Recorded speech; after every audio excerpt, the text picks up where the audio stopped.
शब्द देतो, समाधान दादांना तुम्ही निवडून द्या, या सरकारचं सोडा, थेट मोदी सरकारकडनं तुम्हाला पैसे आणून देईल।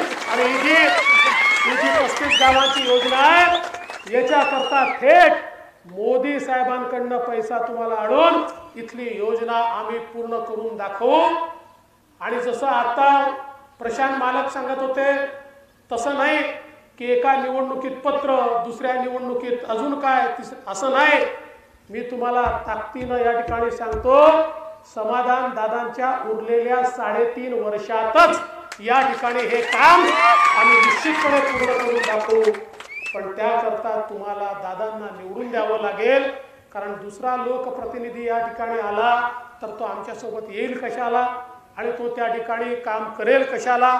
आणि म्हणून मी एवढंच सांगण्याकरता आलो आहे की या लबाड लोकांच्या लबाडीला बळी पडू नका। इतके वर्ष